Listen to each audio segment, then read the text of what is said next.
So, in a world that is so polarized, people debating, you always, everywhere you turn, everybody's giving opinions, trying to sway the way people feel about religion, politics, whatever it may be. In that type of a world that we live in, can it be so simple that a child can actually convert their family? Is that your opinion? That's right. Well, yes. Yes, absolutely it can be. In campus ministry, you work with lots of people who are already of faith, but you know of lots of people who aren't. They go all the way through college and they were raised Catholic, but they don't really practice Catholicism after they leave their family's home. But when they have children, it's quite often the case. And, I think most priests experience this. It's quite often the case that when young couples have their first baby, that really does cause you to have to be thinking, here now we use this term adulting, right? So that's one of the things where you realize, wow, I want so much for this little one. And so one of the things you think is, I want what I remember of the beauty of the faith. I want that for this little one. And so I'm going to need to get back into that. And of course, every parent knows how precocious children can ask questions that you don't have the answers to. And so you better do some reading up and plus opportunities to volunteer in the classroom, in the RE program, all the kinds of things. So yeah, I think so. We, in the gospel for this week, the 25th Sunday in ordinary time, we have Jesus uncharacteristically for that time and place, speaking about the importance of the little child. So here we start with Jesus and his disciples in Galilee. Jesus and his disciples left from there and began a journey through Galilee, but he did not wish anyone to know about it.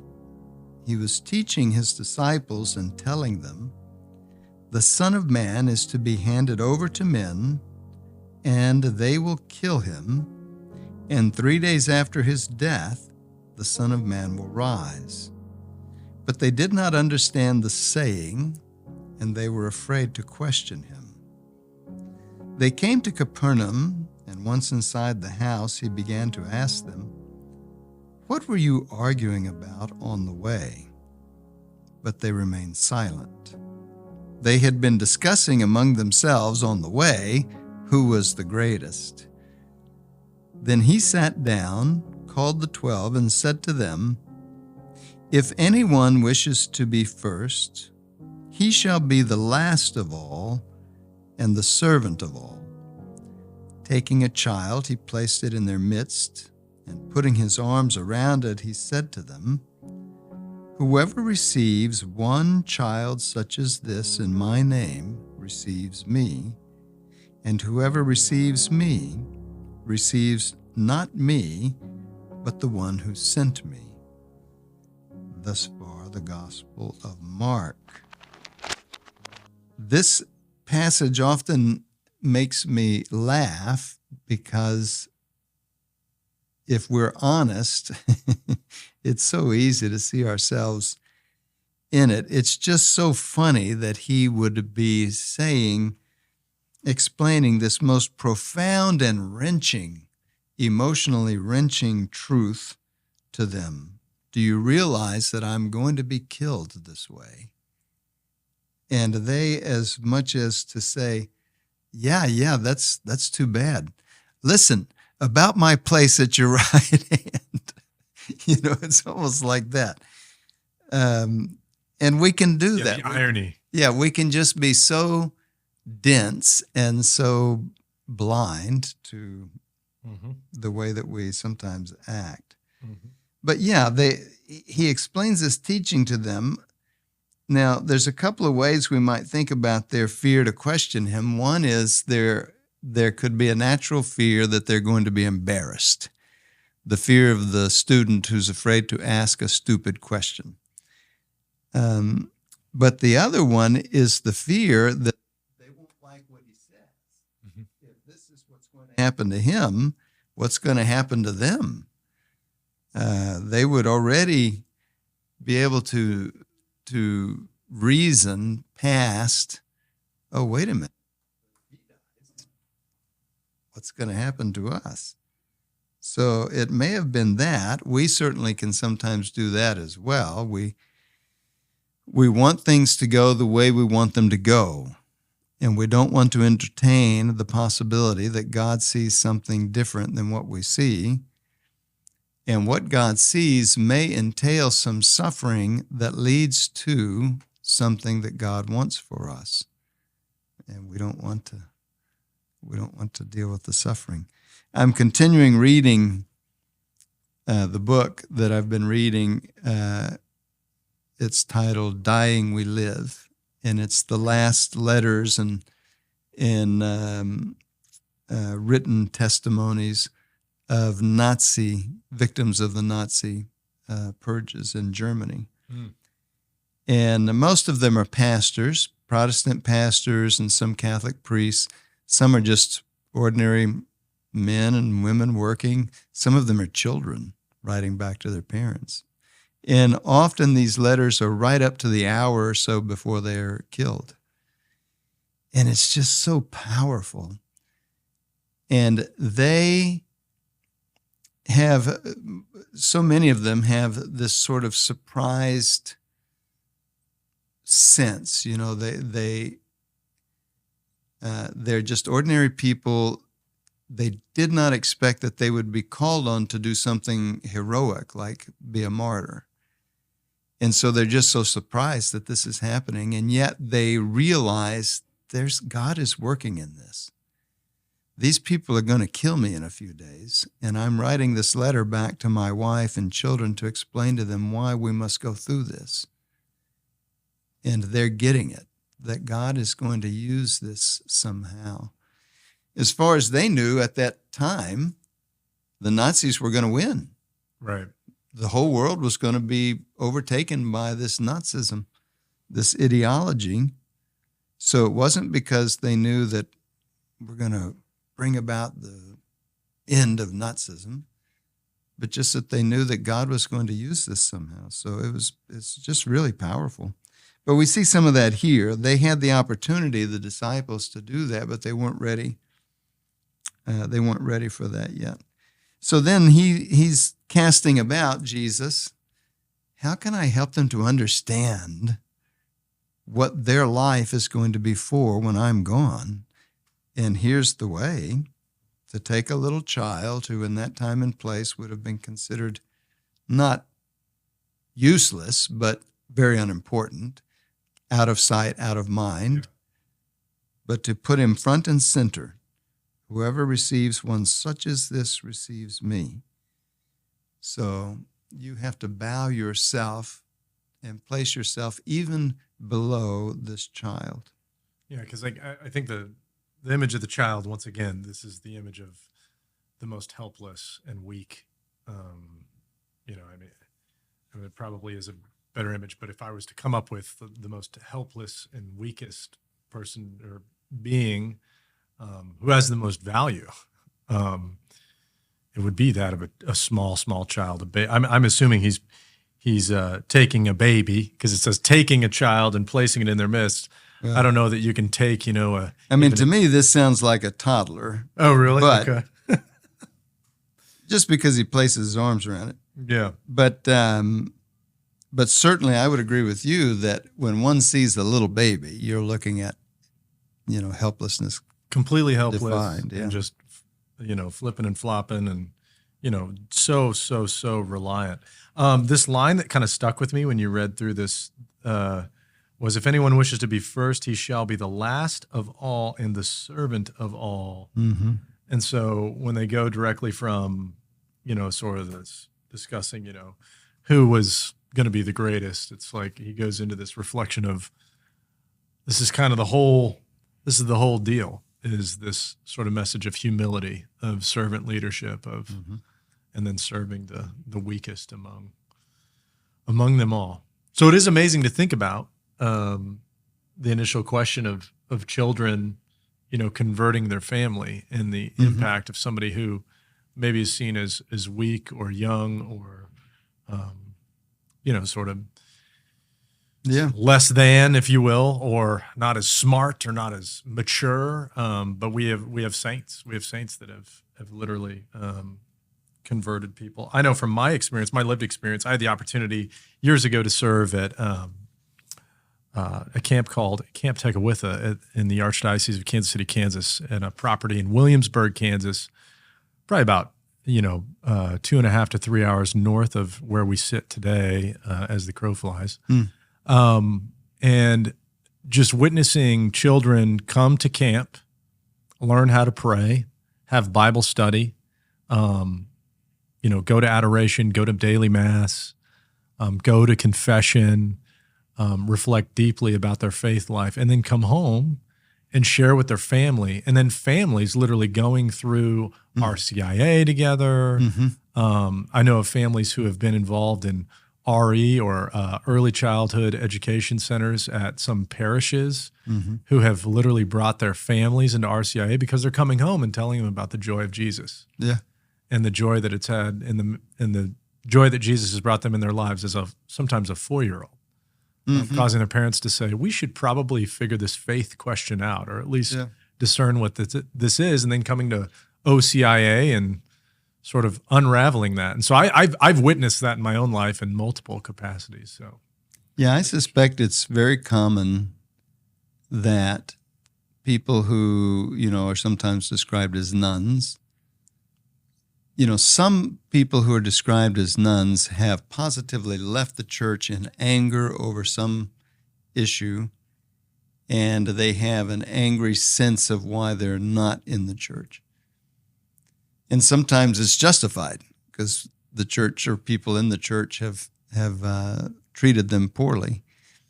But sometimes I suspect, maybe very often, it's just not thought of. It's just not, busy with life, rocking along, working a job, trying to get an education, getting married, getting a house, setting it up, having children, all the things. And for whatever sets of reasons, faith was just not a big part of my life up to now, but it's there in the background. Maybe there's even a nagging sense that I know I should be doing something about this, but it's easy enough so far to just not attend to it because there's so many other things to do. But when the little one comes home and is asking questions, it's hard to then put it aside. If you've got a child who's asking deeper faith questions than you are, you're almost shamed into doing something about that. One of my dearest friends, their daughter came home when she was, I think, around 5 years old, and asked her parents, who is Pontius Pilate, and what does it mean to sit at the right hand of the Father? And that was the moment, and these dear friends of mine, that was the moment for them to say, we need to step our game up. Those are pretty specific questions. Yeah. Yeah. I mean, and what's funny is you and I were just together today, and we were at a school, and we had a unique experience of I got the opportunity to watch you open up for questions with multiple grade levels. Yeah, we would have been impressed if a 7th grader would have asked that question first off. So It's a pretty tough question. But the point being is it's there. There's an opportunity for that, which shows also the impact of some of the amazing ministries that are provided through the diocese, whether it be, some of our ministries for early education, whether it be sort of the new restored order that we're implementing, or whether it be just our Catholic schools and the amazing work that they do, right? So it's really, really beautiful. And, all of our schools have, of course, children who are not Catholic in them. And sometimes, with some regularity, those children themselves ask to become Catholic. And so, again, it's reaching out to families. We are soon to be canonizing Carlo Autus, who is an Italian a young Italian saint. Apparently he died of leukemia when he was about 15. But he was one who had grown up with secular parents and whose questions and whose own response to faith did cause both of his parents, who were just sort of secular and not really attentive to faith issues, to become much more involved in their faith. Carlo is sort of seen, especially by the Vatican, is seen as someone to really hold up before the youth of today because he was so into computers. And he created websites, and he had created a website to catalog Eucharistic miracles of all things. How many 15-year-olds are doing something like that? Pretty cool. And so, it's just a way of showing kids. And I seem to recall John Paul saying something about this early on in Carlo's cause. Maybe it was Francis or Benedict even. It may have been Benedict. But one of them opining that, no, it couldn't have been John Paul because he was gone too far before, but opining that that his young faith would be a model, would inspire others to see that they can do more than just, children may discount how important they are to the world and to what's going on in the world. Yeah. But they can have a tremendous witness. And so, we should listen to them and educate them, right? But also listening to their questions may cause us to think about things too. Yeah. We often hear, or I often hear from priests, bishops like yourself, in order for conversions to come about, we need saints. We need witnesses of the gospel. It's not that complicated what brings about conversions when you look at the history of the church. Right? Mm-hmm. We need people everywhere, wherever they are, in their place, living for Jesus Christ, coming to know him, to experience his love, centering their life on that, and discerning his will wherever they are. Well, particularly that in ordinary walks of life and in ordinary ways. Mother Teresa, tremendous saint, world-famous saint among Christians, Muslims, Hindus, people who are atheists. But, it's easy for someone to say, wow, she was way up there, she can't be like me. But when we have neighbors who are very holy, who live a holy life, or at least what we would say is a holy life, when I have peers, in your case, for instance, other parents that who you would point to and say, wow, they have a tremendous patience, they have a deep devotion, they love their family and children, whatever the virtues are that you might point to that show you that they have a relationship with Jesus that is enviable, something I would like to have. That's what we really need. It's one thing to have people puttering around the church and doing great things around the church. That's also great. But that's not the main show. The main show is what are they doing in the office? What are they doing at the school, at the playground, in the grocery store? Mm-hmm. That's the main show. I want to ask you a question, and I kind of know the answer to this question, and so in some ways, a lot of the questions, if not all of them, I kind of have an answer to before I even ask it. But I'm curious your perspective because, in today's age in the church, we've talked about in the podcast, moving from Christendom to apostolic mission. And so sometimes people will talk about the Catholicity of a certain political candidate, or how Catholic are you, or what makes someone Catholic, and sort of identity, and sort of Catholic identity is a good way to describe that. And so we know by virtue of one's baptism they're a Catholic. Sometimes I'll meet somebody who's sort of kind of coming back into the church or questioning, but they're involved and they love the community, so they're in on the community. But they're not, and they're like, well, I'm not really Catholic, and I'll always be like, are you baptized? And they're like, well, yeah, and I go, well, you're just as much Catholic as I am if you're baptized, and sort of as a fundamental definition of what makes a Catholic. Mm-hmm. But oftentimes we'll talk about, one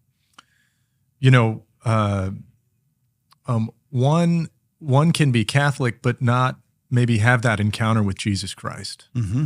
or may know him personally. We talk about that often. And so what does make someone a Catholic, but yet what is sort of the hope to sort of live that to the fullness? What's the gap there? How does that gap come about? Is it just to receive your sacraments? Is it just how would you sort of unravel sort of that? Because you hear both, right? One needs to receive their sacraments, but also one needs to come to know Jesus. And so there's obviously two different things going on there. And how is that truly all a Catholic thought, In my own life, when I was 23 and had this experience, which I've spoken about before, of a reversion. So that means I grew up in the church, went to a Catholic school, but after high school, during high school and even after high school, wasn't that active in the faith. I went to Mass and a few things like that, but I wasn't connecting that I believed these things about Jesus with how I should actually act and live, what things I should cut out of my life and what things I should add into my life. And so at the age of 23, reflecting on the question, how has Jesus been active in my life, and coming to see through what I believe was a graced moment, a moment of God giving me a particular grace, coming to see that I do believe this. I do believe that Jesus is the Lord, that Jesus exists, that Jesus is still with us, that Jesus is our Savior. And if I believe that, shouldn't my life reflect it in the way that I actually live? And that began what I think of as the second part of my life. So the first part is conception to 23, conception to that moment. And the second part is literally from then till now. And the difference between the two is this intentionality that we talk about, this recognition that because I believe this and because I believe Jesus has done this for me, I want to do everything I can that would be pleasing to him because I love him and I want to return in some fashion what he has done for me. So that's what I think of when I think of Catholic identity, and as someone we're all quote, practicing Catholics. What does it mean to be a practicing Catholic? Or we talk about nominal Catholicism, someone who's a Catholic in name only because it just means that they were baptized. But, sometimes you meet people in RCIA, for example. They were baptized as babies, but their family never really brought them up in the faith. That's right. Things happened within the family dynamic that just caused that to all fall by the wayside. So they've grown up having been baptized, but they've never really known what does it mean? What are the implications of it? Yep. And so at some point, they then begin to explore that. And as they unpack that, that's when they really begin to live. How does that play out? Like when we think about, we've been talking about restored order, which in short, and I'll give the layman's explanation of, in short, it seems like we're moving sacraments up, in the life of the young Catholic in the church or the young person in the church. How does that experience that you're talking about of you sort of having this journey in your life of, and up until you're 23, how does a restored order impact that? Is the hope that helps that process in some way so that they come to own that? Well, I would answer it as what I'm describing here, what the church calls mystagogia, the unpacking of the mysteries, defines the theme, you could say, the vision, the theme, the guiding principle for all of what happens after the sacraments of initiation. So now the children will receive the sacraments of initiation by the third grade, all of the sacraments by the third grade. What do we do with the children after the third grade? If they're no longer preparing for some sacrament, what do we do with them? Well, when they receive those sacraments in the third grade, they're not going to know everything about what has happened to them and what are the implications of what they have received. Yeah. That needs to be unfolded and unpacked progressively as they're able to grow, mature, and understand it over the rest of their life, literally, for all of us. It unfolds over the rest of our life. We have had in the church really you could think of it as a kind of a school model of faith development and catechesis. And by that I mean... Maybe like programmatic? Yes, programmatic. So, yeah, okay. You go to school till high school. That's all you have to do. You might go to college or you might not. I didn't want to and didn't until I went in the seminary. But you, quote, everybody, quote, has to go to the end of high school. And then you can move on and not go to school anymore if you don't want to. And if you translate that to the life of faith and you think, well, you have to go to RE and you have to keep learning about the church and about Jesus and all these things, the Bible, until you are confirmed, and then you don't have to do it anymore. Well, that would be completely foreign to the church's understanding of what faith means and what it means to be Catholic. So we don't have to at all. Mm-hmm. That's the point. We don't have to do any of it. But if we do it because of love, if we give this to our children because of love, then it's a lifelong journey of learning. The final lesson comes with the embrace of the Father in heaven. I mean, that's the goal of the thing. Mm-hmm. Can anyone really truly stop being Catholic? Yeah, that's a good question. We have sometimes seen someone who is angry with the church for some reason and says something like that. Because, I guess in some of the denominational churches, the pastor can write a letter that says you're no longer a parishioner or something, recognizing that you've separated yourself from this community. If you are baptized, you cannot be unbaptized. And if you are baptized, and that's forever. If you say to yourself, for whatever sets of reasons, I don't want to have anything to do with this anymore, you're still baptized, and so you still are a Christian. So the sacraments cause something to happen. Now, what does it mean to live the sacraments? You can certainly stop living the sacraments. Maybe you don't start living the sacraments. You can fail to start living the sacraments. Right. But you can't unbaptize yourself. Yeah. Sure. Yeah. And that's what you're talking about, this process of mystagogia. Everybody has this responsibility. Yeah. It's a curious thing that comes up sometimes, for example, in a question regarding a declaration of nullity, what is commonly called an annulment. Because one of the things that needs to be investigated there is, was the consent at this person's marriage valid? And one of the things that can cause invalid consent is if a person is married contrary to the form of marriage as the church understands it. Mm-hmm. So, for example, a sacramental marriage. And Catholics have... If a Catholic was married before the 1983 Code of Canon Law, they had certain responsibilities regarding the sacrament of marriage that they didn't have after 1983.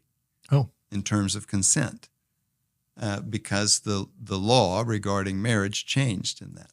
And so it's just an interesting point where it sort of goes to this question. It doesn't affect whether a person is a Christian or not. That's true, as we say. But how we live it, that defines everything. I mean, if Jesus says, I want you to be in my church, and you say yes, but then you ignore what it means to be in his church, how do you square those things?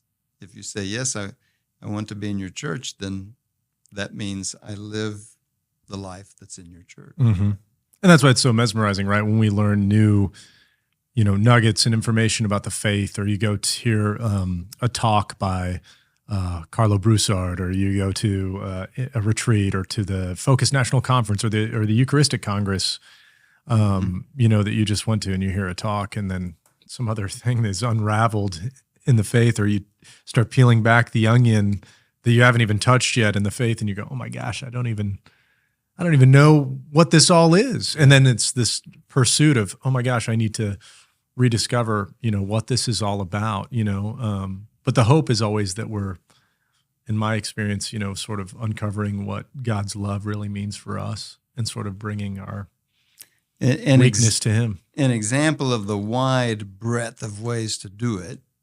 One of the things that I love to do, one of the reasons why I love to get up early in the morning, particularly if I'm out at my cabin, is I love to watch shooting stars. And so most people don't realize that there are shooting stars happening all the time. Oh, yeah. Not just during showers. It begs the question, like, you can just sit there and watch multiple shooting stars? Yeah. If you watch a section of the sky, clear, dark sky, for 30 minutes, and you just keep a watch on it, you're bound to see a couple of shooting stars. For myself, in my experience, I almost always see at least a couple, sometimes numerous. And those are little words of Scripture to me. I think of them that way. I think of them as little blessings. Simply because... Like, do you get a word from Scripture from this experience? Well, I do get a religious experience simply because they are tangible touches of God's active creation. Yes. This universe is so mysterious. Just the material universe. Forget about the metaphysical and the spiritual. That's right. Just the material universe is so fascinating. And God has done that, and I believe God has done it just for us. And so to watch it happen in real time and knowing, wow, where did that come from? It just ended right here on this planet. But where did it come from? How long has it been traveling around out there?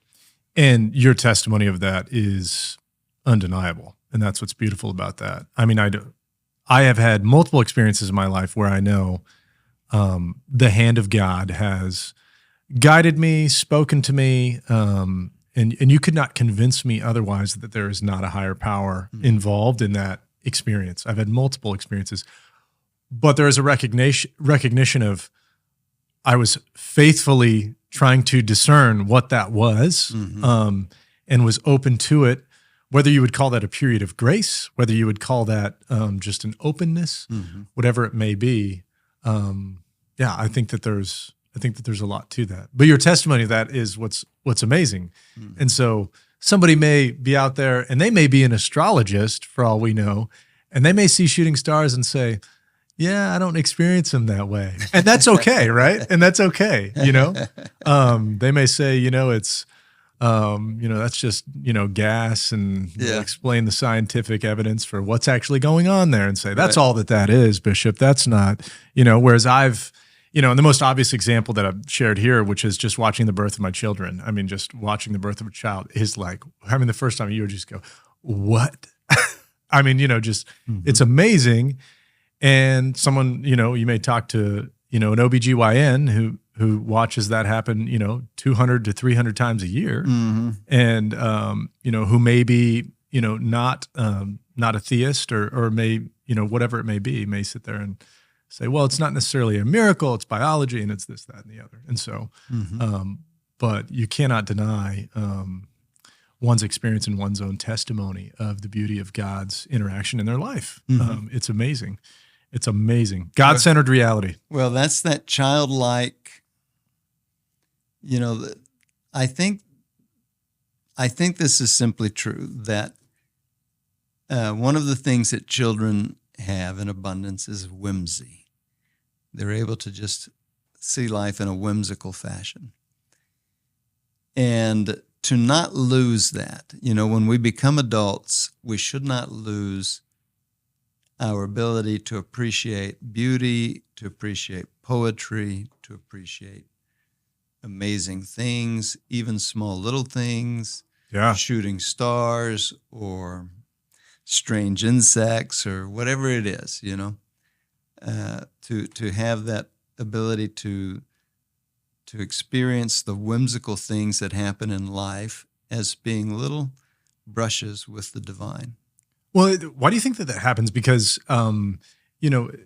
as an adult, just spoke about an experience you've had in the last 3 months, an experience where you have sort of had that whimsy and you have sort of experienced, if I'm using that term correctly, where you have had that sort of wonderful curiosity and this experience, proving that this is not sort of a childish thing. It may be childlike to be whimsical and children. Childlike, yes. But why do you think we lose that? Do you think that's sort of like an adulting thing, or as Progressive says, you're just becoming your parents slowly but surely over time? Well, to be guarded against. Is that like an adult thing? The thing that can cause it to happen is if we allow the difficult things of life to cause us to think that's all I experience, So it is true that someone who has experienced more than what we might call their fair share of difficult things in life can be beat up. They can feel kind of traumatized by it, shell-shocked, and then it's very hard to participate in that. But as much as possible to fight against that and to recognize God's little signs of God's love and of his playfulness even are all around us. We just have to keep watching out for them. Mm-hmm. And if we're having a really bad day because something really heavy and difficult has happened, to remember there are also still very beautiful and good things happening too. Mm-hmm. So this thing that has happened, which is wanting to cloud all of my vision and which is wanting to not allow me to see the other things, I want to work against that and say, no, this has been a really bad thing that has happened, but there are also amazing things that have happened in my own life, even today, or with other people or in the world in general. And so I won't let this overwhelm me. One of the most beautiful things to witness is a child or just a younger person who gives an explanation to another child's sort of not unbelief, but questioning. And oftentimes the earliest times you see this are with children talking about the man who comes down the chimney, and sort of hearing children sort of counter one's, sort of questioning or unbelief. And to see them share that is kind of, it's interesting as an adult seeing that, because it's kind of like charming in a way, because you're like, that's beautiful. Look at this child who is actually like sort of thinking maybe there could be something deeper in this world. Mm-hmm. Maybe there is something to this, or maybe, and then when you start seeing it on a deeper level, on a supernatural level, that's when it is remarkable, because there is something real going on, and it's something we experience. So yeah. That's great. Well, that's beautiful. Hopefully we can be a little more whimsical in our week this week. So thank you very much, Bishop. This has been Tulsa Time with Bishop David Konderla. We hope you have a blessed rest of your week. Thanks for listening.